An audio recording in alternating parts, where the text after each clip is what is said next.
I want to start with a question for everyone, and I'll start with Hassan first, and I guess we can go in the order that we're sitting in.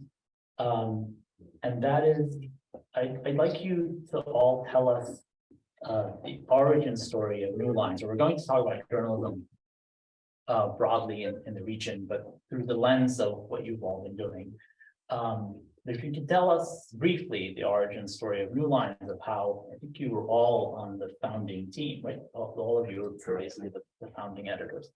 And if you can put it for context for us around your own experience living and working as journalists in the Middle East, including for Western news outlets, which I think all of you have done. You also, I think, all worked at the National, except Rasha didn't work at the. Oh, you did? Oh, wow. Okay. I'm the only one who didn't work for the National.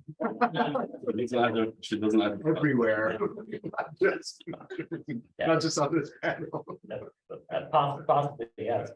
And then if you can tell us how those experiences, I know it's a three-part question, it's completely unfair. Just how these experiences, your experiences in the region, shaped your approach to starting a new publication. And the core of it is, in a lot of ways, you are all living out a journalistic dream, in that journalists often think they don't like the places they're working for, the places they're reporting for, and they get to start a new publication, and you've done this.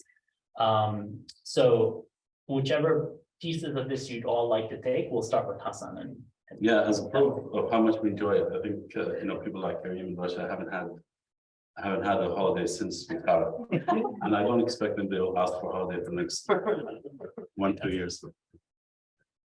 No, so it depends. So the question, conceptually, I think the story is long, like how the idea of building something. We're doing the news brief first. But the news brief is basically we started thinking about it kind of seriously around 2019. The idea was to establish something that fills a gap in the way Western media and local media in the region cover the region, and both have their own flaws, despite the fact that there are great journalists from on both sides, obviously, as Trump would say, both sides. And the idea was, the gap was obviously that the bandwidth when it comes to covering the Middle East has always been limited when it comes to basically the way Western media covers the region. And that was based on all our experiences, working in different publications. Even though we did good work here and there, we were able to navigate how the mainstream media works, and we were able to write, all of us, to write to Western publications. But we're always with the limitation, like you can only say so much, and you have to also frame your findings and observations in a certain way. We said that there's a limited amount of time. Exactly, so it's a very limited space, limited also in terms of what can you say in terms of like depth and detail and so on. So I always joke that people say this is too much into the weeds, and say what's wrong with weeds, and in the sense that you want texture, you want the detail, because that's what brings the story to life. The personal story, the reportage, the details that are left out usually are more important. And we always say that, in our conversations, is when was the last time media in general predicted an event, like which major event in the history of the past century, let's say, has been predicted and foreseen by the media, and you probably struggle to kind of give an answer or give an example. So the short answer is we saw a gap and we wanted to fill that gap. Then we can talk about the gap and what the nature of that gap elements. Rasha? Yeah. So I can pick up from the gap. I mean, one of the gaps that we saw is the need or the desire for long form journalism, and that was true when we launched the online, but it was also true when we launched the print, because we sort of envisioned readers wanting to literally curl up with a print magazine on the sofa or on the train without the distraction of the phone and social media and so on. And even our website has this philosophy where it's not crowded, nothing bombards you, there's no advertisement. And I mean, you know, it's really frustrating. I'm at a point, sometimes I just want to quickly check online for news. I go to CNN.com or Reuters, and I can barely read a headline without something bombarding me. It's just really frustrating. So I think there was that gap, but even more importantly, I think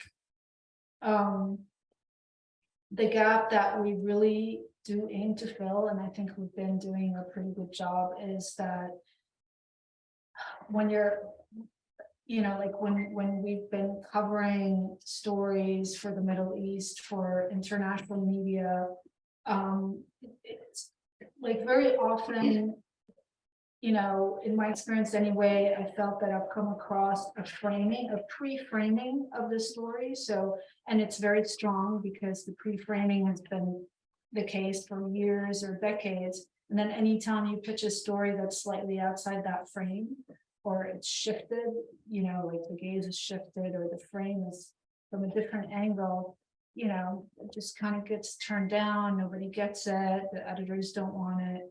So I think that's where New Lines comes in. We've been soliciting, commissioning, developing, editing, writing, and publishing these types of stories that, you know, that kind of break out of the frame. So, and that's even embedded, that's cooked into the name of New Lines, is we're trying to shift the lines. And we see that, that's when we feel this story has been a success, when we publish a story and then we find everybody else doing the same story after us and it hadn't been done before us. And that's like, wow, we've really, like, we've shifted a line here, and we've shed light on something that was previously unseen. So, yeah, so all that. Okay, I'll pick up from the story. I remember doing a study for NYU for my thesis, and I did some surveys and I looked into Western media coverage of the Middle East and then the Middle East coverage of their own news. And it was very clear that, you know, like the space given for Middle East coverage in Western publications was quite limited. And the story wasn't a story unless there's a war, a catastrophe, something big happened in the region that was extremely negative. So it just, people from the region were just painted with just one brushstroke that, you know, they live in basically war and there's little culture there. There's nothing else worth covering than that. And ISIS, jihadists, whatever, you know, these are the headlines you read. And it wasn't just the headlines, but, you know, when I went out and asked people, you know, when you read coverage about Middle East, what do you see? That's what they said, that we see negative coverage. And that's what we associate the Middle East with. And then when you look at the Middle East, and like, you know, we all worked in the Middle East and we all worked at Rasha, like we said, in the Gulf. And there's such rich culture in the region, but not a lot of it is being written about. There's still, you have red lines of things that you can say or you can't say, and you kind of, I mean, the lines move all the time, but you just, when you're a journalist in the region, you kind of don't know where is the red line. And even the top editors, they actually don't know themselves. And even government officials might actually be okay with what you're writing and what you know, journalists are writing, but then you have heads of newspapers who are kind of just too scared that they would be either under attack, lose funding, you know, the government would just not be happy with them, and then they would kind of like lecture you, like, why did you write this? And then somebody from the government would come out and say, no, actually, that was a good story. So yeah, so you just, you don't have the freedom to just do what you want, like, you know, write the important stories. So I think that's the stories that we kind of seeking, kind of like seeking stories that you don't see out there, you won't read in Western media because they don't have the space, and also the length, because, you know, we as we tell writers, go as long as you want. just tell a good story and don't be repetitive. So, yeah. So when Hassan got in touch with me in 2020 to say that, you know, we wanted to start this long form publication, I thought he had lost his marbles. I was like, you know, I can't last for 5 minutes reading an essay or a book, or, you know, and readers are the same, you know. One of the publications I worked for, you know, we received an email one time saying, hey, you know, stop writing stories that are longer than 600 words. You know, it's like, because nobody's reading them, you know, everybody's spending about 20 seconds on each story. And, you know, which is enough to read the first couple of paragraphs. Now try to explain, you know, the background of like the Turkish-Kurdish conflict in 400 words before actually getting to the news itself. You know, you can't. But, you know, it turns out that the solution was not, the problem was not actually readers. It wasn't that readers were not reading those stories because they, you know, couldn't grasp mentally what you were trying to tell them, or because they were idiots, you know, or because they just didn't have the time to sit and read your stories. It's because you were serving them content, for lack of a better word, that they didn't care about. You know, they got their news from the headline everywhere, and that's all that mattered, and their world didn't end because of some, you know, minor development in a conflict, you know, halfway across the world. It turns out what readers want is long form, is stories that, you know, show them the deep tapestry of the societies that, you know, they're interested in reading about. It turns out that, you know, they actually want to sit and reflect and contemplate and learn something new from the media that they consume, almost kind of in a way, sort of how they used to consume newspapers. You know, and sit and read a long thing that you know will teach you something new about the world, and then move on with your life. And so I was wrong, and Hassan was actually right, as is very often the case in our many arguments and disagreements. But yeah, it's been a journey, and it's been a wonderful journey to see it, you know, start out from this, you know, small space where we're only doing 3 stories a week, Yeah. I think, and now it's up to 5 stories a week, and newsletters and all of that. So yeah, it's been magnificent, and it's been life affirming in a sense, because you know, as a correspondent, you know, covering the region, you know, I had some freedom in terms of determining what, you know, I would cover, even for a publication like The Guardian, you know, that was interested in a broad variety of stories. But, you know, you have 2-3 correspondents covering an entire region. And of course, what they're going to report on, gravitate towards, is the big geopolitical stuff, right? The wars, the suicide bombings, you know, the coups and the deposed presidents. And it's very rarely, you know, the stuff of everyday life that people from the region are actually familiar with and know. Even in the region, if I may, you know, decades ago, we used to have, even growing up, I used to hear and see people, even in rural areas, read these magazines that were produced in Kuwait, in the Gulf, really high caliber, Mujtama Arabi. You know, these publications stopped publishing, but there used to be great enterprise reporting, in addition to kind of, you know, cultural pieces that delve into kind of really stories that you don't hear about. You have poetry sections and all kind of cultural stories and stuff like that. And it's kind of ironic, because that is where this kind of great content used to be produced, and now, because of the politics of recent years, because of the funding they have for publications like, you know, Jazeera, Arabiya and Saudi, Jazeera and Qatar, all the other publications in different places, because of the polarization, each one was pulled into their own politics and polemics. We ended up having this, and that's actually an opportunity for us, because once we came out around the time when people sort of realized that Al Jazeera, which has done a great job in the region, opening up the space for the media in the 1990s and the early 2000s, and did a great job of coverage of the Iraq War and so on and so forth. And what happened with it after the, you know, some people would say the Islamists took over and started to kind of have a more ideological and dogmatic coverage of the region. And then Al Arabiya came as an antidote to that, became the opposite of Al Jazeera, and it's a cultural war. It's almost like Sunni Shia, but in the region, and that really caused a kind of rapid decline of the region media. So Western media, obviously, we talk about it often, but actually, always they do, especially when it comes to news, they cover news far better than anyone can do in the regions. But in the region, sort of that really became so toxic to be in the region, because you have to be either follow a certain line of political line or write opinions and polemics and so on and so forth.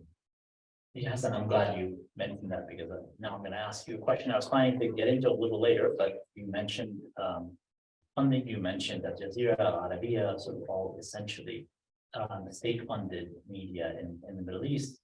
And I'm going to ask you a question that I got asked when we announced you. I got asked it a couple of times when we announced New Lines as a practitioner at the Kevorkian Center, which is who funds you. And I'm interested in this, and also in the context of beyond New Lines. And once you don't have advertising, you don't have a paywall. But also, I don't think, you're making news tonight. I think you don't accept any funding from regimes in the region, and especially the big three, which you touched on, the UAE, Saudi, and Qatar, which support so many media outlets, as many people here know, and also cultural projects in the region. And they also support projects like NYU's Abu Dhabi campus. The Kevorkian Center does not take money from NYU Abu Dhabi. So that's the context that's out there, and I'm sure you hear this question all the time of where your funding comes from, and the kind of attached question of independence. Yeah. Whoever wants to take it. It's really, I mean, the answer is on the website review. So we have the publisher. We use our patron is the Iraqi American businessman, entrepreneur.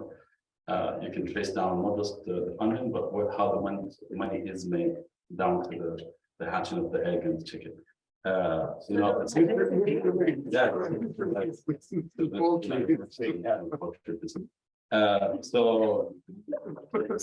it's actually true. People complain in the team that I do a lot of dad jokes. So that is clear, but also I think it's related to it's connected to our origin story of New Lines, because we've had this idea for many years, and in 2019, when I started working with the current place that I work with, I sort of wanted to, I kind of already, especially in 2017 and 19. I kind of had a disillusionment with the think tank, because that's when I started. I started as a journalist. I moved in 2016 to DC and started working with think tanks. And it took me just a couple of years to realize think tanks, the appeal of think tanks and the influence and the ability to actually do good work. It was just a false hope. And with Syria, I thought at the beginning we were actually doing good work, kind of informing policy. Anyway, so in 2019, I sort of wanted to go back to journalism again full-time, even though I continued to write for journalism publications. Anyway, so I proposed the idea of starting the magazine after sort of I wanted to leave the place where I wanted to work in, and eventually when that didn't seem to work, because there's always strings attached when it comes to funding. So I proposed that as a small product, as a trial within the place I was working on. As kind of just, you publish 3 stories a week, you get funding around $300,000, it's been a small budget, and so on and so forth. And that was the kind of the beginning as a small product within the institution. One was the think tank, right? Yeah, exactly. Think tank. So I was working on the think tank. Project of the think tank. But I wanted to reach a point, kind of get to a point, which is that the current publisher said, I'm not in the media business, but we can create this as a product, kind of just, routine, kind of retention policy and so on and so forth. So there was a side project within the think tank that was not meant to be a full, because it didn't really cohere or kind of align with the think tank work. It's kind of media work. Anyway, I think that after that it really grew so rapidly in the magazine that started to make sense to the think tank and its mission and so on and so forth. And eventually it became a separate organization where now the magazine has entirely different structure from the think tank, but also completely editorially independent. So 100% of the work is decided by people on this panel and the team from A to Z. And there's kind of, we follow also a decentralized approach where if you're a South Asia editor, then you sort of have a lot of leeway of deciding what's good content, because the mission of the magazine is not to centrally control what's good content. The experts, the subject matter expert, has to be able to sort of dictate what's good content. And in that sense, I don't have control over the content because of full control over the content. Kareem decides most of the Middle East coverage, Serbia, for example, South Asia coverage, and so on and so forth. So although obviously we have to agree on the pieces eventually. I don't know if that's others kind of, definitely that covers it, but I'm also interested if others have thoughts, especially on this issue, the related issue of the impact of essentially state funding for media, which has always been an issue, right? In the Middle East, a lot of them. Can you all hear me? But so beyond that's not a new. Hassan made this point, and I'm remembering also, right, Beirut in the 80s and 90s, and Cairo and anywhere. I mean, I guess unless you went to the Ba'athist regimes in Iraq and Syria, where they were much more controlled. But right, so the media, and you knew in general who was funding what, but you also had a lot of leeway, and a lot of what was being published was interesting, and sort of push boundaries, push borders, even when it was being supported, ultimately by Gaddafi or Saddam Hussein, or sort of, they probably didn't read and didn't realize what they were funding. Yeah. But that seems to have closed in the last, and as this region got much more sectarianized, let's say, in the last 10 or 15 years, those avenues closed, and those places like Al Jazeera, Al Arabiya, others, maybe the National, if you want to comment. I don't want to pick on Abu Dhabi too much, but and they became instruments of those policies, of those government policies. So others, based on experience, based on just if you want to share some thoughts on that and how that played out, and maybe something about if you can or not connect it back to new lines, however you wish. Yeah, I mean, I can mention one thing. So yeah, like when I worked at the National, there are some stories I expect because it doesn't follow what the government wants to say. For example, there was I worked on a story about a stateless woman, and she had kids, and she was in the country, the UAE, since before the formation, 1971. And she was basically in this limbo because her husband had died early on and hadn't gotten her the citizenship, and she wasn't able to get it, and so her kids didn't get it, and then they couldn't access education, couldn't access health, and then she was told to get a commerce passport to go to commerce embassy, and then but she, you speak to her and that she speaks in such a heavy Morsi accent. She knows nothing except the UAE. And I wrote her story, and the story got spiked by the editors, and you never get told why. You just get told the powers that be said that this is not a story to cover. Years later, I was covering the UAE Parliament, and the speaker at the time, I think one of the members of the Parliament said, what are we going to do about stateless people? They wanted to propose it as a question on the floor. And then the speaker just stopped immediately and said, we don't have stateless people in the country. And that was just, he didn't do that normally. So it just felt like this is absolutely a red line. Do not even talk about it. So I think that's how we learn what are the red lines, because it's not like you go in and you're told, oh, this is what you can cover and this is what you can't cover. You kind of just left to your own devices to kind of figure out what you can and can't say. And so it's pretty tricky, because I mean that's the problem with being a journalist in the region, because you want to be a good journalist, you want to report important stories, but you just don't know if you're going to get into trouble for it, to be honest. Because also your editors are not entirely sure what they can and can't do. Honestly, I don't know about other places. I mean, I worked a little bit also in Jazeera English, and from my experience, the editors could pretty much publish whatever they want. I mean, I could publish whatever I want at the time. Like, it was a pretty easy CMS system.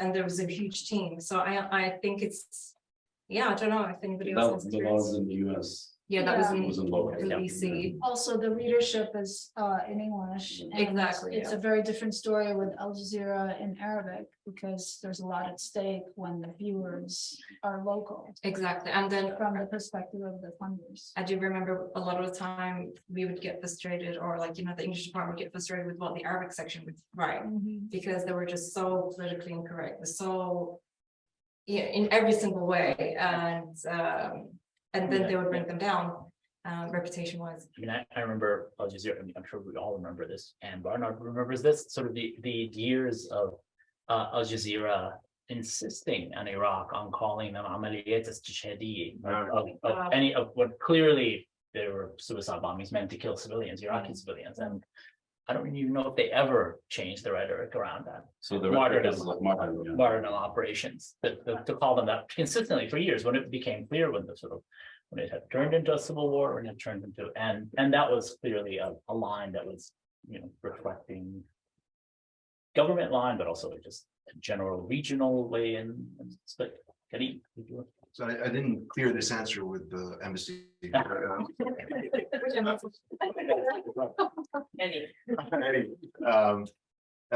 I want to sort of answer the question because they answered it so ably from the Middle East side of things, but I wanted to kind of talk about it a little bit from the on the ground. There were so many stories that were spiked for reasons that we weren't aware. I started covering politics in the National in 2009, and it was in 2010, and it was fairly straightforward to publish stories about the Iran sanctions, about the military, things like that. Up until the Arab Spring started, and then especially when Bahrain happened, that's when there was a lot of sensitivity, and I got the impression most of the time that the stories were getting spiked because the editors were self-censoring, as opposed to because they asked someone upstairs, as to what they should or shouldn't do. In this case, it's literal upstairs. Yeah. Literally upstairs. It's a hard newspaper upstairs from the National. Yeah. It was like the sister publication. Yeah. But this sort of had an impact on Arab journalists who were reporting on the region more broadly, because the assumption by most Western publications that were hiring them to do work as stringers or as news assistants and so on, is that they were tainted somehow by the fact that media outlets were state-owned, and that journalism was essentially a form of stenography in a lot of parts of the region, because there wasn't really any critical reporting, even in the publications that were not directly owned by state institutions. And this presented a problem because a lot of Arab journalists found it very difficult to rise in the ranks a lot of these publications, and therefore to influence the coverage in some way, shape, or form. But I always found it fascinating to to discuss things from from the side of it's really the Arab publications that do have a point of view, because I felt that the journalists or the news outlets reporting on the ground from the Middle East also had a point of view, and their journalists also had a point of view.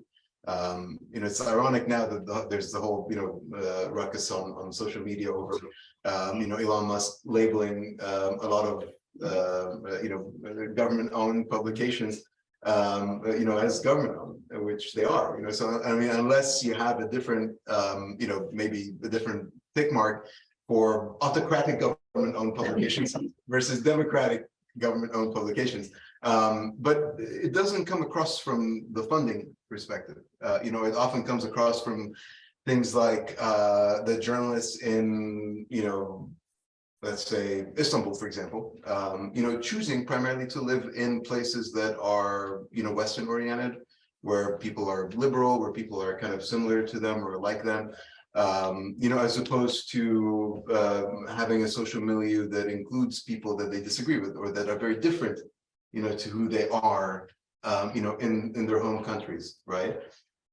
And this is something that influences one's coverage too.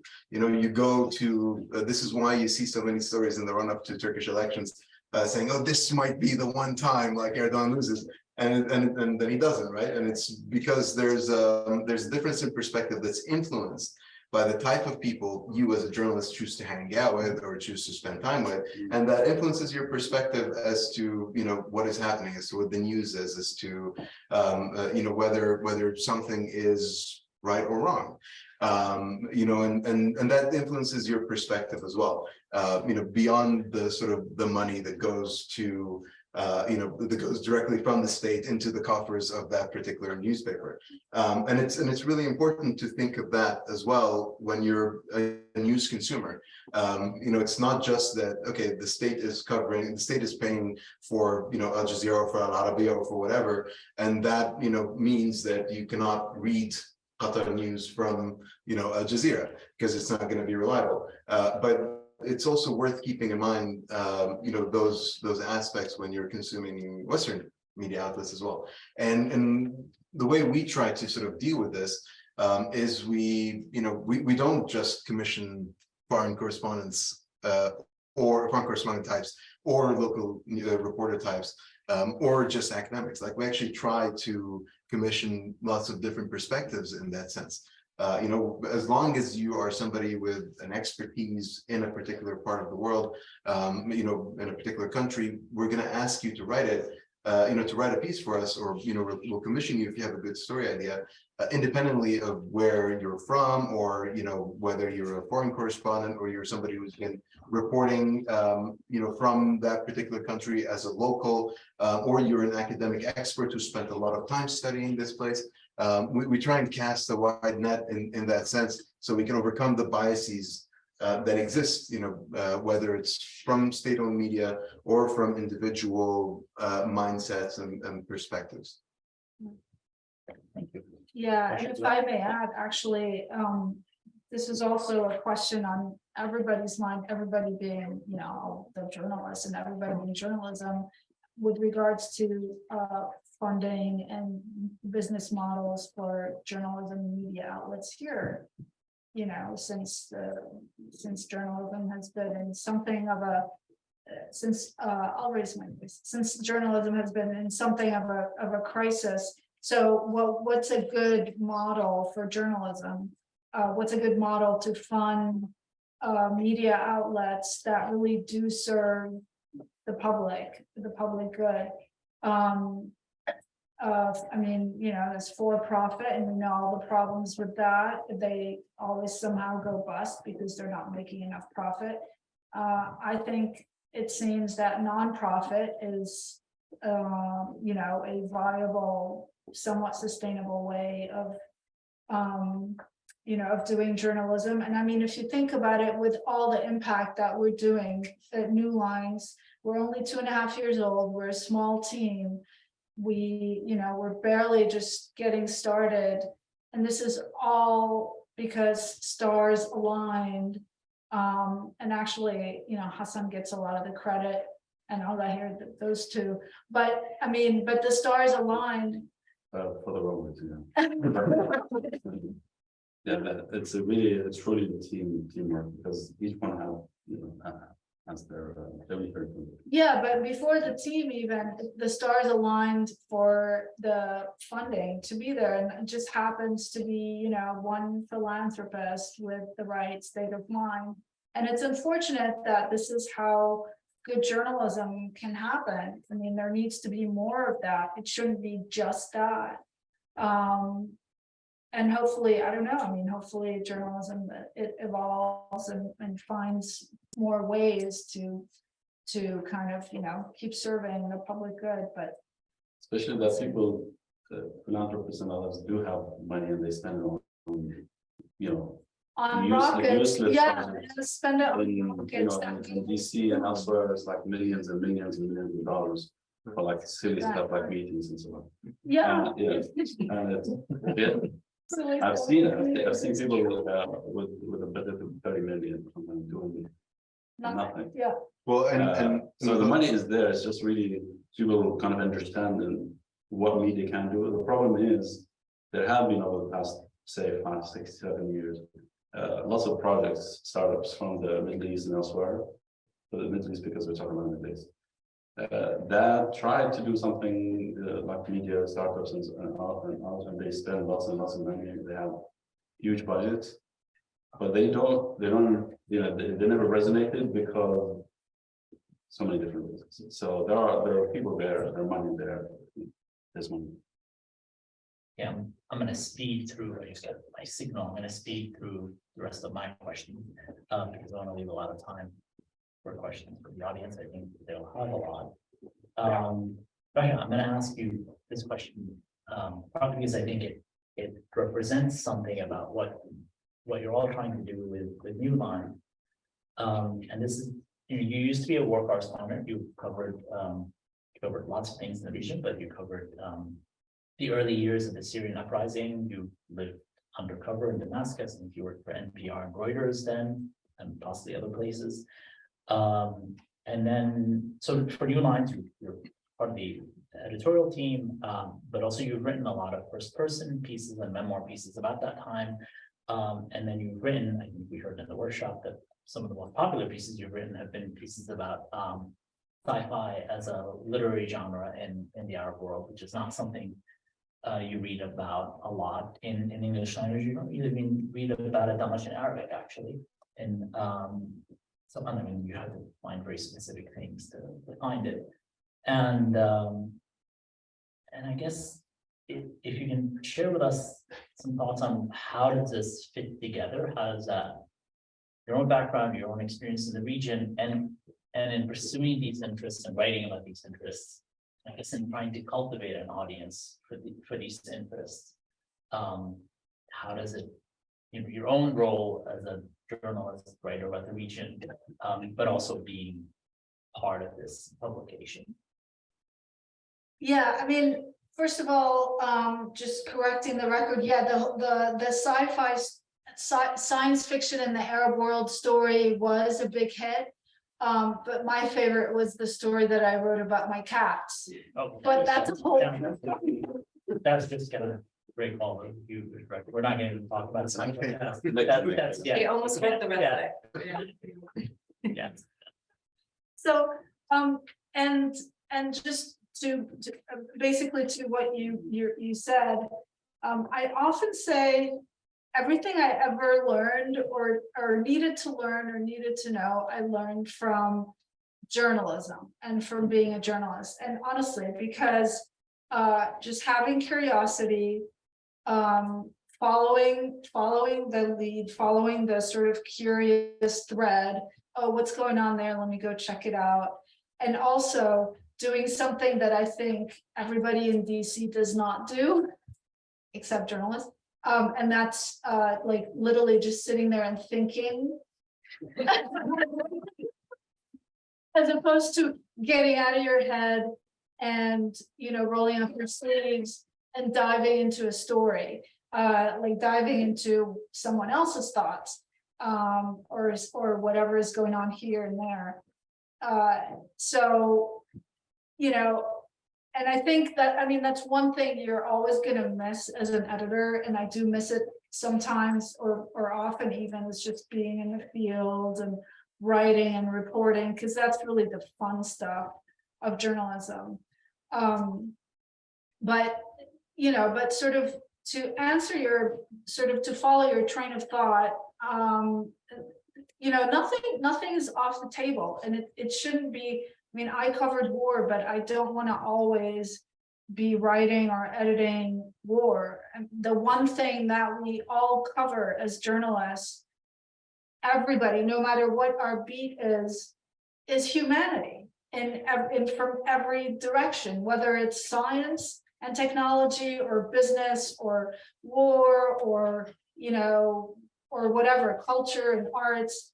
That's what we're covering. And you know, that's basically what I try develop and the stories that I commission, or when I'm editing stories, that's what I want to bring into the story.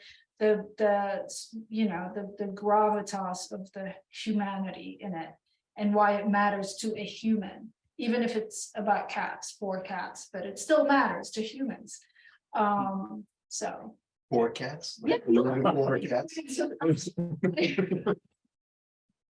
Russia actually tests all her cat sitters now by making them read that essay. Uh, And Yeah. the responsibility they have to take on. That's true. That's true. Before I hire a cat sitter, they have to read what I've written about my famous cats. How come there's no podcast for the cats yet? We're thinking about making them the mascots. And there was an NPR to do a podcast about it, and about my cats. Okay, to take us slightly in a different direction, I'm sure we'll come back to the cats in the audience. And I guess so. But I thought about framing this question in a way. So we can talk about the global approach you've taken, especially I guess in the last year, but since we're at the Middle East Center of NYU, and I think you hear this question often, and I'm trying to ask it not in a stereotypical way, but I'll ask it because I think it's important to hear your thinking on this, and that's if you have, does New Lines have an approach or lens to covering the region, right? And I imagine, and I've seen that you've been accused of supporting the uprising, but supporting the uprisings uncritically since 2011. But in existence since then, but in the kind of retrospect. Before New Lines. But also before you existed, yeah, of course, but that's the criticism is never necessarily rooted in reality. And also you've gotten criticism, right, for publishing US officials on the region, former US officials, and here I'm thinking about Fred Hoff and Robert Ford. I mean, both excellent diplomats in different ways. For those of you who don't know, Fred Hoff was a long time US diplomat who in the late 90s and early 2000s did a lot of work on and almost got Syria and Israel to agree to a peace deal over the Golan, and other things he tried to. He did a lot of the framework for the eventual maritime deal between Israel and Lebanon. Someone has a lot of experience in the region, and ended up, I think, in the very end of his career, before he broke with the Obama administration, was the special representative, U.S. envoy to the Syrian opposition. And Robert Ford was the last Syrian, had been ambassador to Iraq, and also was the last U.S. ambassador to serve in Syria before Damascus broke off relations. So I think, and they've written interesting pieces but from their perspective. And so I guess, how do you tackle that question of, in the end, you're making decisions about who to publish, right? And you're making decisions about how to approach, you're thinking, I imagine you have editorial meetings regularly. I mean, these are all the things that every news organization, every outlet deals with. And it opens you up to that criticism, and also your own your own experiences that you're bringing in. I mean, as journalists, everyone is bringing in their background and context into all of that. Anyone who wants to take that question? I mean, I personally was not aware of that specific criticism, but I will tell you that we're always just, getting feedback, positive and negative, and criticism and accusations and smears and applause and, everything you would expect as a journalist. And we don't have an ombudsman on our team, but we take every little tiny piece of accusation or criticism very, very seriously. I mean, immediately we're on it. Like, did you see this tweet? What's going on? Oh, who is this person? Oh, do they have a point? Oh, let me just read that again. And I mean, I don't know. In the end, I always tell people, who are also what I get sometimes in person is this like suspicion. Yeah, but but what's really your agenda? What is like, why did you launch New Lines, really? And I'm like, listen, you don't have to, guess and scratch your head and ask me all these questions. I mean, just read the content, and I'm sure if there's an agenda, you'll see it. Nobody can hide their agenda from what they publish. It just speaks for itself. And if this piece, might trigger criticism that it's too pro-uprising, I guarantee you another piece we publish will trigger the opposite criticism. And that's just the business of journalism. It's just what happens. If the criticism is consistent and it echoes and it continues to criticize from the same perspective, then you start to have a problem. Then, there is something that you're doing wrong. But as far as I know, unless I'm missing something, the criticism is disparate and it's sort of across the spectrum. And very often, I would love to hear really, constructive, rich criticism, but very often it comes just kind of in a tweet from someone who hasn't read the piece or something like that. It's just. Or it comes or it's ideological, and someone is sort of like. Oh yeah, absolutely. Or it's ideological. Someone's upset that something just doesn't agree with them ideologically or whatever. Or it's a smear, or it comes in all shapes and sizes. Yeah, and just some of these stories as well, like they were good because they were first-person pieces that no one else could tell the story of negotiations that weren't in the room, but the actual person who had the negotiations. So I think that's what we wanted to bring out, and I think some of them were never told before, those stories. Right? Or like the Tale of Two Syrians. I think that was the first time it was published, that story. Yeah. Even though those same diplomats or prolific writers, they write a lot, but one thing we usually try to kind of get people to write their story for the first time, but also people who write a lot to write a story that they never told. Because that's also another thing we're trying to do.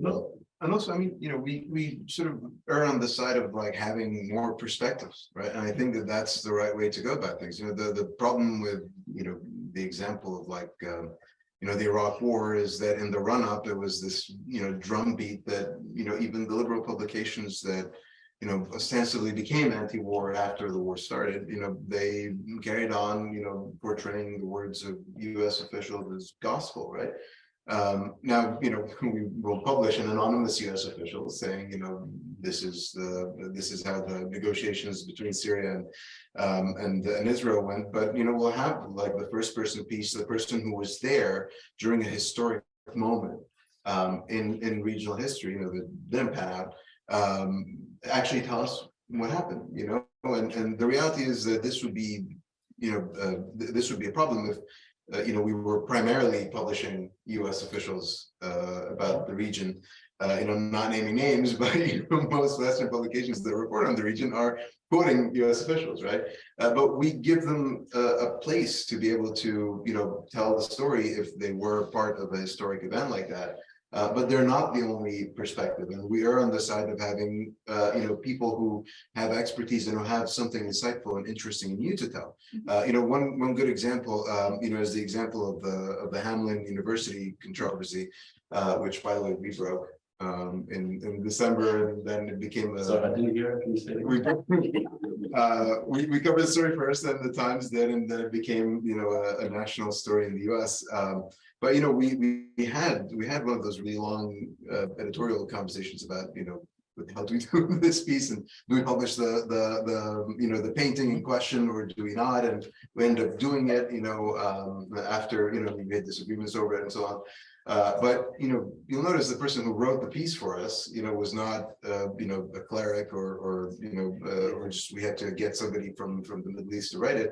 It was actually an American professor of Islamic art history, and she presented the perspective that showing this painting in class was not offensive because, in fact, for centuries, Islamic artists, portrayed the image of the Prophet Muhammad as a form of reverence, right? Now, if the story had been what it usually is, the way these stories are usually covered, it's always, the students got offended because they're students, and and this is like the most Muslims and Arabs hate portrayals of the Prophet Muhammad because they think it's sinful, and the university's perspective that they apologized and they got scared and all of that. Now the professor, an American professor, presented a very unique perspective that actually advanced the conversation, and made it a whole different question of, okay, well, hold on a second, we keep having all these arguments about whether it's offensive to portray the Prophet or not, but actually let's go back and see the tradition of these portrayals. Was it always a problem, or is this current obsession a fundamentalist viewpoint that is not only contrary to free expression, but is contrary to Islamic tradition, right? And this is a perspective that could have only been presented by somebody who was an expert, who was a learned individual, who was familiar both with Islamic art and its history, but also with the current debates that are happening right now. And so this multiplicity of perspectives is something that not only is the right thing to do, because we're a publication that believes in free expression and in giving everybody a platform to say what they think, within the bounds of reason, obviously, but also because it advances the conversation, because we all learn something new from it. Yeah. And also to add to that, usually the problem, and this is something we go into during that conversation, is when polarization happens. Division and polarization creates a new language of resistance that makes it harder next time for people to raise the question again.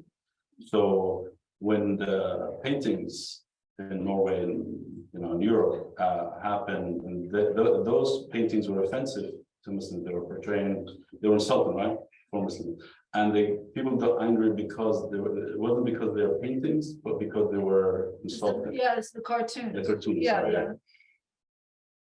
So what happened was, eventually, when the polarization happened and the violence happened, all this happened, we created a situation where next time someone says Muhammad paintings picture, that's bad immediately, right? Yeah. So that's why, for example, lots of publications, without exception, refuse to put the paintings drawn by Muslims in the 13th, 17th century, whatever, in the piece, because they were afraid, because they were informed by the old debate, by the old polarization. Whereas we said, no, we're going to open this to discussion from the get-go. Is this offensive? Why is it offensive? And who is going to be offended by it? Nobody. And then we decided we're going to put it online. We published a piece with the paintings, and not a single, probably with maybe one or two exceptions, mainstream publication ran the pictures because they were afraid of the old ghost, essentially, of that old debate.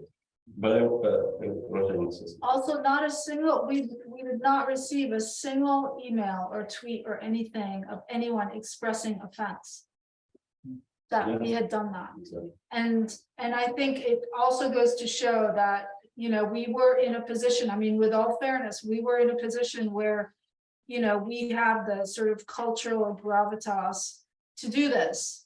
Nobody can question our cultural expertise when it comes to this, but we also made the choice to be brave, to be honest. And I think it worked out really well for our readers and for the narrative, the public conversation, which we feel we set, we reset it.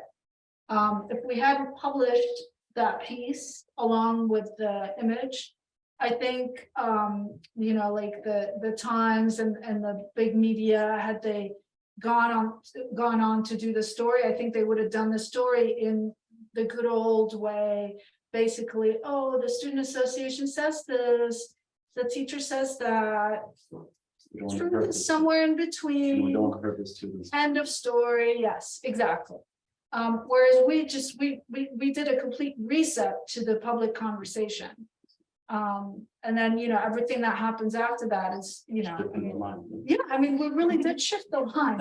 I wanted to also go back to your question because that was a very good question. I think maybe we haven't sufficiently responded to the story about people accusing us of being supportive of uprising.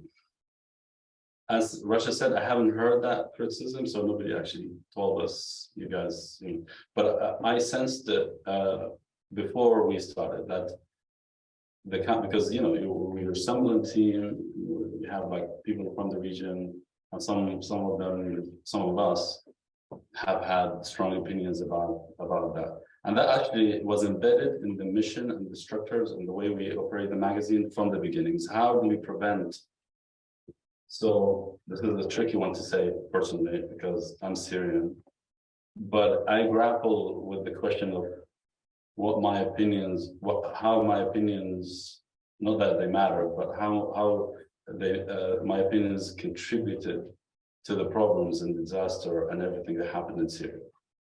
Because you're responsible for what you say, even if it wasn't really the maker of what happened. They feel guilty that maybe we were naive in the way we approach these things, and maybe not me obviously again, but we were way part of this wave, right? And it happened at the time when I was grappling with this, and that's why, for example, I didn't want to make the opposite, the reverse problem, the reverse thing, which many intellectuals, not like professors, academics who do this kind of work, they witness, for example, things that happened in Iraq or before, and they continue to fight the same fight because they were disillusioned with something, and they take the opposite offensive, going against the demands of popular demands. So I don't want to, on a personal level, again, I'm not elevating myself to any status. I'm just saying that my own thinking is I didn't want to do the opposite of start speaking against these movements that they're naive and so on. So the best thing for me is to stay silent on even on Twitter. I became a lot more quiet. I don't even comment on anything because I became agnostic to what's happening in the region. So part of the mission of New Lines, or part of the way we do New Lines is both structurally and on a personal level, is we don't do predetermination of what the line is, what the ideology is. And that's why from the beginning we said 3 things are no for New Lines: no activism, no ideology, and no op-eds and polemics and commentary. So we eliminated these things as measures and checks and balances on ourselves, not to run opinions. And so if you want to write for us, you can write your story or your idea rather than your opinion. And that's something we innovated on, like we eliminated the op-ed section, because I think, to me, the problem with the New York Times, Washington Post, and the crisis of journalism in general, I'm speaking about this, we look up for like these publications that we learned everything from. Their problem is not the news sections or the other sections, it's the opinion section. So if you want to pick who the people are angry about in the US, they would point out to this pundit and that pundit, not this journalist or reporter and this other journalist or reporter. It's the opinionated and the polemicist.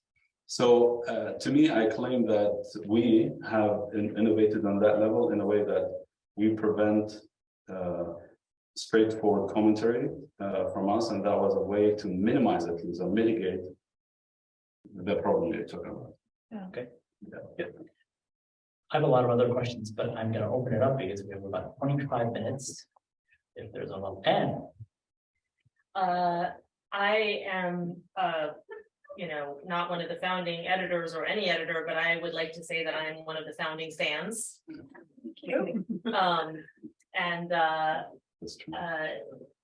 From the beginning, there was like a special sauce to New Lines, where it seemed like every article that you posted 3 times a week, I wanted to tweet it, and I probably did tweet like literally all of your articles. And I think it would be so interesting if you guys could try to define what is that je ne sais quoi, because like for me there's 3 kinds of New Lines articles. There's ones that like I wish I wrote because like I meant to write them, and then there's ones that like I've been hoping someone would write this, but it's not something I could write. And then the third kind is my favorite, which is the ones that are like, I didn't know this topic existed, but now that I see it, I'm like, I want to read that. And I've been trying, while you've been talking, I've been making notes to myself, like, okay, it's eclectic, but it somehow hangs together. Hassan and I have talked a lot about how you reverse the gaze. You're talking about, you're not writing from a perspective that Washington is the center and the Middle East is the periphery. Yeah. You're not really saying that the Middle East is the center either. You're like multi-central, and like what I love is sometimes there's articles that are about, like, I don't know, just to make one up, like, Ugandan music in Ukraine or something that's about two countries that are neither the Middle East nor the West.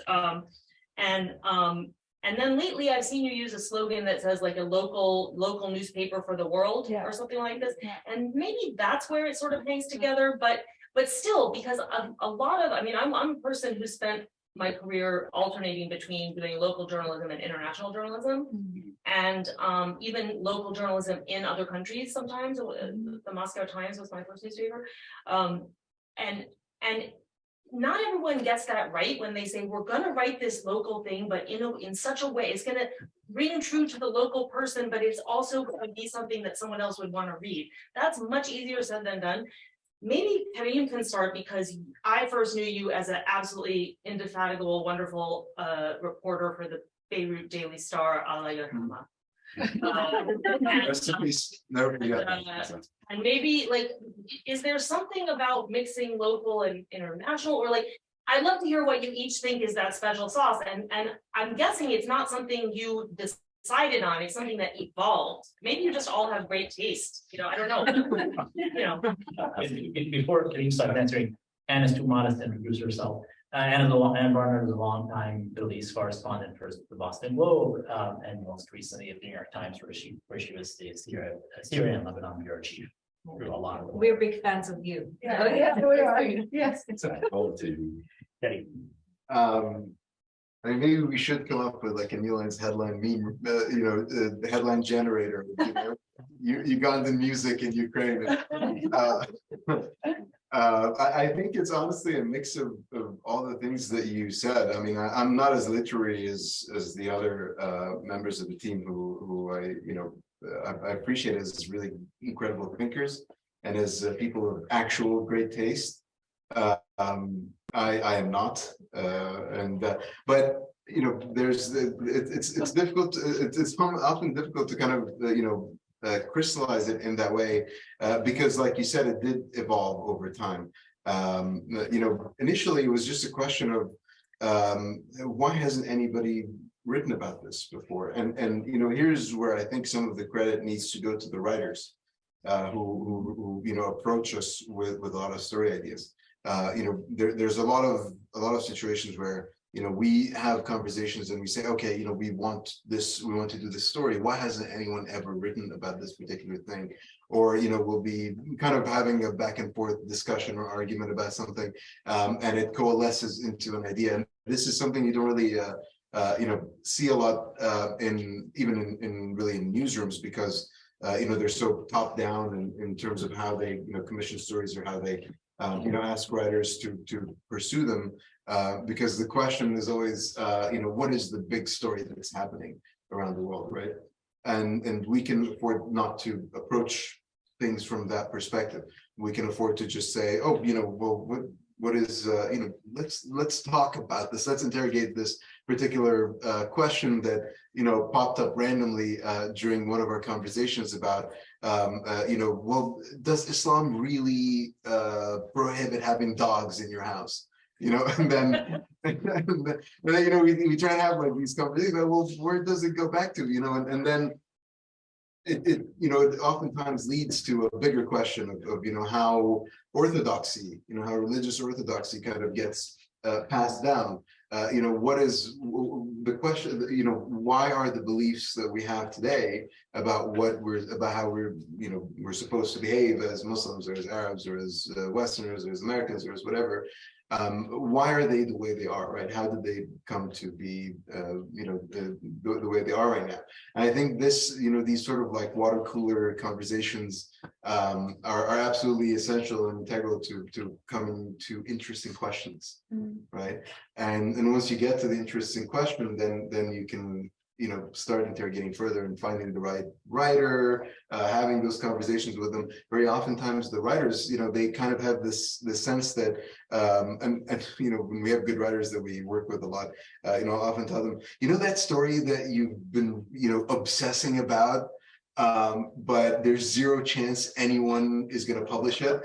You should come to us because we're probably going to publish it.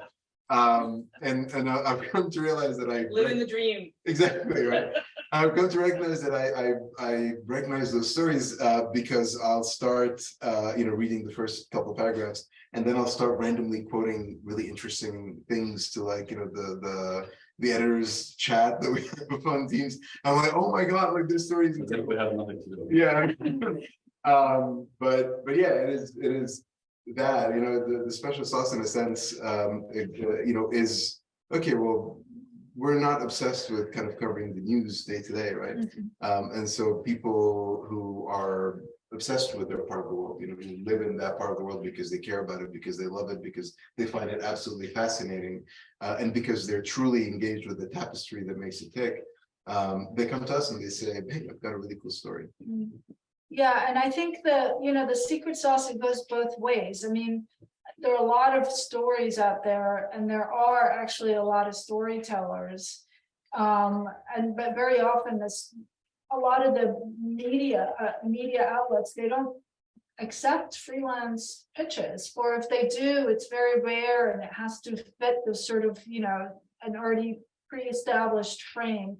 But we're like, hey, just send us pitches, and we also come up with ideas to commission. So we're bouncing ideas, and we're like, oh, let's find someone who can do a story on this because I haven't seen that done anywhere. So it goes both ways. I think also people don't realize how some stories take months and months of us nagging the person to write their story. Like Hassan spent years to tell Ibaruj to write his piece from Iraq, and that was a great piece, and he was a photojournalist, and he wrote 2 brilliant pieces from there about as an Iraqi, living there and so on, and under ISIS and stuff. So there's that, just nagging. That's one of the things we're proud of is The nagging. we discover new writers, and sometimes it takes a lot of effort. It's not easy. It's becoming actually difficult because now we're stretched thin, and one of the things we're trying to do is let's go back to. I mean, we're still doing it, but let's go back to do more of that original way of doing things, where you go into the person and you, instead of the writer coming to convince you as an editor, you're trying to convince the writer to write the story. But a specific person, and that depends. That's why, for example, every editor has a lot of leeway because, unless they're wrong, because they're subject matter experts on the subject. So if you're an Iraqi, who's the best to write about that specific topic. Yeah. So you have to the bona fides, as Rasha likes to, what's the bona fides for this person? Why this person writes this piece? Instead of because the problem, again, for generally the media is that this weird relationship between think tanks and pundits on one hand and media. So a journalist has to quote an expert, and there's a relationship that exists there. So what ends up happening because of not because the system is wrong, but because maybe the speed. So if you have a story that you have to file today, you just got a scoop or a story, and you need a quote from 2 experts. You have 1 hour to deliver that quote. So who's your pick? Not the best in the business, but who picks picks up the phone faster, right? In Dubai, we used to quote one person. Every person in the newsroom knows that at 5 o'clock, that's the only person who picks up the phone.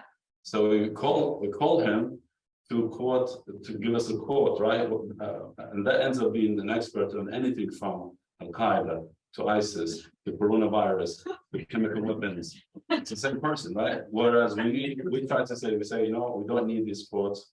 We cut the middleman, essentially, go straight to the source and get that person that you're quoting for another story, for example, is interested to write that story. Yeah. I think that's kind of one. We talked about this for some months. Hassan, you're too diplomatic to say that the journalists and writers are sometimes have a lot more expertise than the experts. Yeah. Not always. Yeah. Well, at the very least, you're sitting there, you're like in Beirut, you're reporting on what's happening in Syria.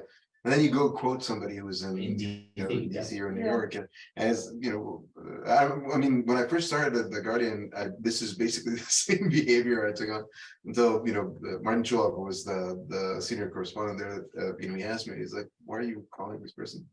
So, well, you're supposed to have, three like experts, like 3 sources in every story. It's like, you probably know more than this person. And so why are you quoting them?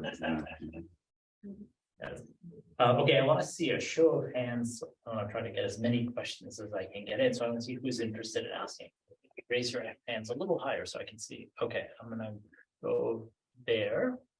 And then we'll come back to Ilana, and then yes, go there first. I'm gonna take a couple of questions at a time. So do your question first, and then we'll do Ilana after. Hi, well, We can hear you.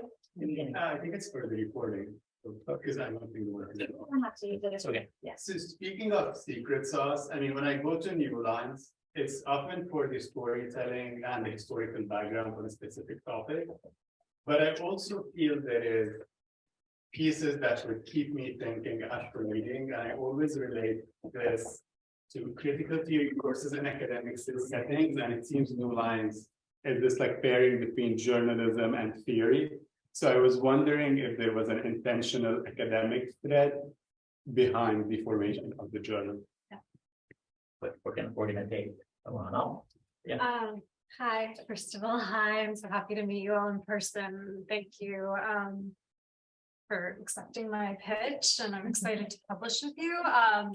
But I guess my question is about, we're in a really interesting time of like upheaval in traditional media right now, and I think that New Lines is speaking into kind of a little bit of that shift and change. And I'm curious what you see are the challenges and opportunities of this moment, and how New Lines is thinking about moving and using this moment to transition into the future of media and what the future of media journalism looks like from your perspective. So, The academic. yeah, the academic, yeah, there's absolutely a push on our end. I mean, we love academics. We don't love how they write usually, but we don't love their like perception of deadlines, because they think they'll be like, yeah, sure, happy to write a piece for you. I can file in spring of 2025. And I mean, and that's totally normal for them. And then sometimes they file stories and it's all in academies. And my favorite thing when I edit their stories is, if I had to look it up in the dictionary, then no go. So because the reader is going to have to look it up in the dictionary. And sometimes they bury the lead. And anyway, they have, they just write very differently, and they need a lot of restructuring on our end. But it's really important, I think, to bridge that gap between academics and writing for the general public, because so much so much on the cutting edge research, thoughts, whatever is produced in academia, and very often it stays within the ivory tower, and that's just not right. And I do think it is the the duty of journalism to help birth those ideas into the general domain, translate them, I don't know, help midwife them, sort of doula them, bring them out into the world so that they're not stuck in the ivory tower.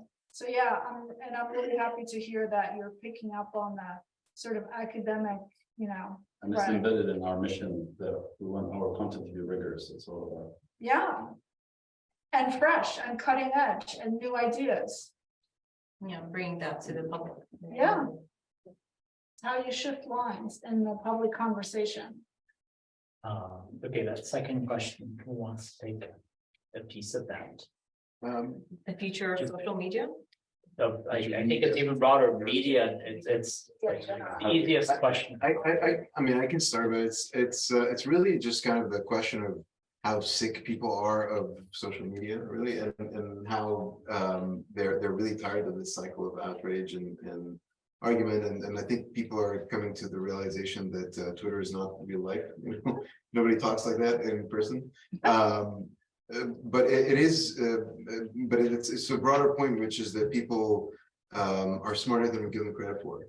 I think in the media, and they're, those who are polarized because they're so obsessed with the algorithms that show you the thing that's going to piss you off the most, and showing that to you in your feed. Whereas in reality, most people actually really want to interact with the world in a way that goes beyond, this is what I'm angry about today. And people really want to sit down with a piece and truly absorb it and think about it and read it. We send long form stories like on our newsletters, right? And they have like a 40% open rate, which is nuts for an email newsletter. They're 1,500 to 2,000 words, and people are actually opening their emails to sit and read through all of it. They're reading the website, they're reading those essays that are 2,500 words and longer, and they're spending the time to sit and read them. Readers are, on average, are not the readers who's have the attention span of a gnat. They can't go through more than 2 paragraphs without glazing over and scrolling on to the next. Do you know, or can you share your time per page? So I haven't checked it in a long time, but it really depends on the story. But I do remember when I first looked at Google Analytics in our first weeks, and I saw that people were spending 15 to 20 minutes on a single article. That was the average. And that kind of really shocked me. And shocked all of us, because we really honestly, like Kareem said, we all started kind of like, yeah, sure, but we're like, oh, I don't know if this is gonna work. Like, people are gonna sit for so long. Some articles people stay on for an hour reading it. And usually it's under a minute. I mean, for a lot of websites, it's under a minute that people stay on the page. I mean, I was in places where they told us like cut stories from 600 words to 400 words. Yeah. And Kareem as well, and yeah. Yeah, I mean, it's true. People just really want to sit down and actually learn something new about the world, and then go on with their day. Meet their friends and talk to them maybe about the story, maybe about life, maybe interact with individuals on a personal level. It's just scary, but people, that's how they want to consume news now, and I mean, at least this is what we've found, that how they want to consume stories with us, and I think just approaching that perspective alone, approaching readers with the idea that they are more intelligent than we give them credit for. And then exploring ways to be able to tell the long form story. I was at a conference last week in Italy, and there was someone who was presenting this idea that they were also a long form website, but I think they were German, and they decided to experiment with audio. And now 85% of the content they have is audio, because people are super keen to listen to stories in different ways. They listen to the story for a while, then they read it. When they're on the bus, they want to listen to it. When they're, at their office, or having breakfast or whatever, they want to read it. We're playing around with a lot of different, content formats. We're experimenting with audio ourselves. We've got really successful podcasts that have been, nominated for awards too. Started animation videos. Yeah. And I do hope that this, the success we're finding with the long form is actually a proof of concept for other media outlets, because I want to see competition. I want to see other media outlets that are emulating our model or advancing upon it. I mean, this is why we're in journalism. It's the public service for this kind of thing. The AI feature as well, that we're exploring. Yes, the AI is coming. We'll see what that does. Yeah. AI is definitely solving the Middle East problems. Yeah, Sure. it's one thing we haven't tried. So Yeah. Everywhere else. Okay. I see 2 questions in the back. Let's take those together. We have about 4 or 5 minutes. All right, thank you very much. This is a quick two-part question. One is related to, I'm curious to know if there was really a precise kind of political context in terms of coverage. Not that made you want, not in an editorial sense that made you take an editorial line, but kind of made you notice the lack of context, which I think is something that's very important. I mean, I can relate to the idea that there's so much context that needs to be said before you say something, and how devoid of context Western media is, regardless of what editorial line. And I'm thinking, I mean, was it the Arab uprising to some extent that made us realize that the lack, because in order to understand each country's struggle, no matter what stand you take, there's a tremendous amount of context that needs to be understood per country, or per even local micro locality. And that was so sorely lacking. And so I'm wondering the general political context that made you notice some of the shortcomings of Western media. Yeah. And then I also, I think, going into the Arab Spring thing, I mean, since the Arab uprising, there has been a kind of birth of media in Arabic. Obviously taking a more activist pro stance, kind of more activist stance, things like Megaphone or Madamasa or Jamhuriya, and then also podcasts as well. And that leads me to my second question, which is about languages. Speaking of decentering, is New Lines interested in, or is there some kind of reckoning with publishing in not in English, publishing in other languages like Arabic, even covering America in Arabic? Right. So please think about this idea of decentering coverage. Thank you. And there's one more question in that row as well. Oh, sorry, it's not. There's it. I was gonna ask the question about publishing in Arabic. Oh. And the reason for that question is that, you know, the same way there is a kind of a disillusionment or mistrust about like, you know, Western media and like the lack of trust of the public trust in Western media. I think it's fair to say that Arabs as well have a lack of trust to their media as well. Right. And that kind of prompts the way for new attempts to address that that gap or that lack of trust. And I'm wondering of, you know, your experience with it is that do you think that there is I would say a chance for a more nuanced media in the Arab world, given the restrictions? Maybe not stemming from inside the Arab world, given, you know, the reasons that we all know, but from outside the Arab world, commenting on it with a little bit more of a kind of, let's say, human outlook towards it, rather than a very simplistic or a very what do they call it?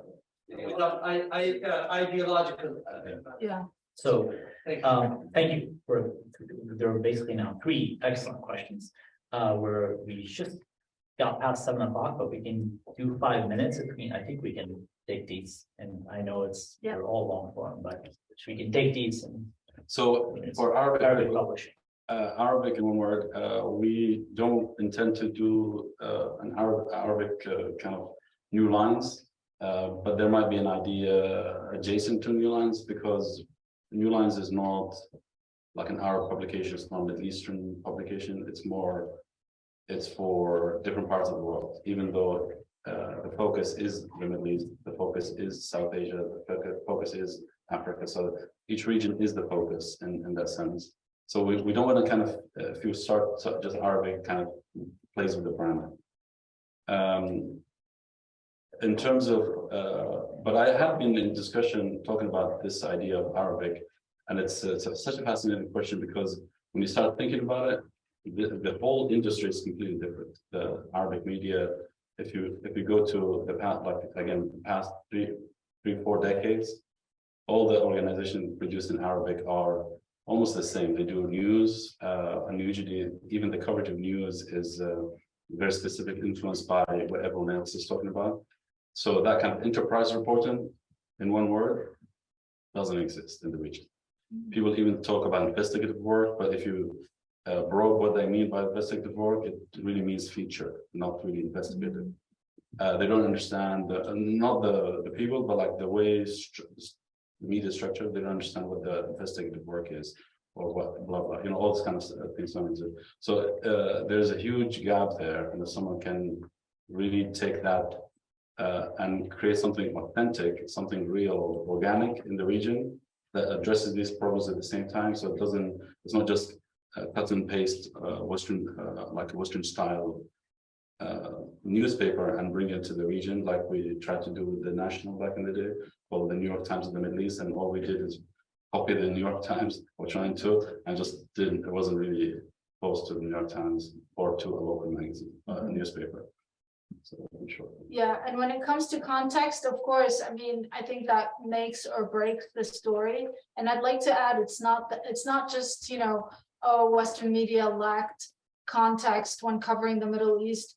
I mean, media in general has trouble with context because very often the reporters, the editorial staff is not diverse enough, for example. I mean, part of the crisis in journalism here is that journalists are not poor. Usually journalists come from middle class or upper middle class, and usually they're centered on the East Coast or West Coast, usually in urban areas.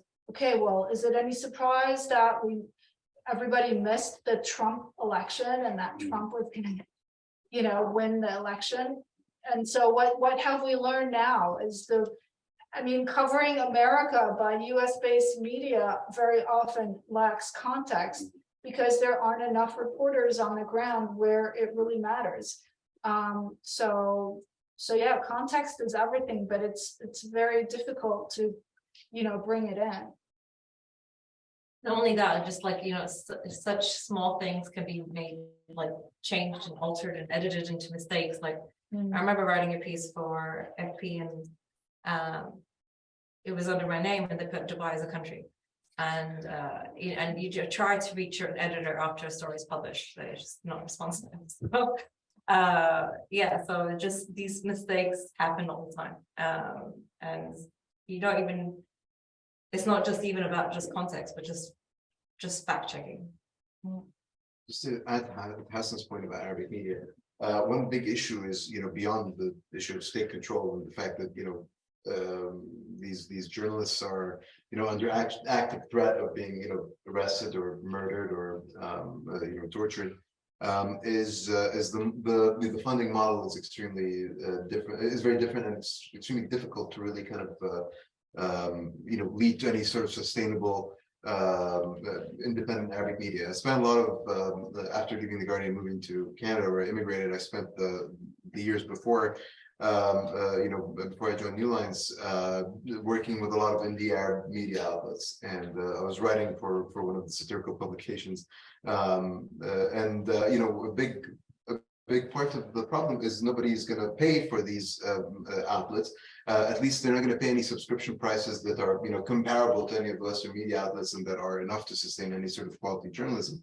And so in reality, most of these publications end up having to get funding from, you know, any of the big, you know, Open Society foundations, all these philanthropies, you know, international media support, all of these organizations that fund them. But most of the funding, you know, is not really core funding. It's often, you know, that goes to like the salaries of the journalists and overhead and all of that. Most of it is project based. You know, they're going to pay them. You know, yeah, we're gonna pay you, I don't know, like $50,000 in order to report on this particular issue. And so then the journalists, you know, instead of having to pursue their own enterprise ideas and do journalism, you know, the way normal media organizations do journalism, they have to kind of orient their work towards fulfilling the requirements of these funding frameworks, in addition to, you know, having their writers spend a lot of time doing, you know, all of those funding proposals instead of, you know, actually doing any sort of journalism. And so this is one of the issues in which, one of the ways in which independent Arabic media is warped. You know, and it doesn't say anything about the integrity of the journalists there, because most of the funding is not, you know, meant to orient them towards a particular point of view, but towards a particular issue or a set of issues that they need to be reporting on, and that they have to in order to fulfill the funding obligations. Okay, we need to wrap up. And before we do that, I want to thank two organizations, one NYU unit and one outside organization that co-sponsored this with us, the Arab Middle Eastern American Journalists Association, AMEJA, which kindly recorded this. And NYU's journalism, the global journalism program, NYU Glojo, which is our other partner. And we have a reception for you. We'll be around. You can ask us more questions. You can ask Kareem if he approves of the hummus we ordered.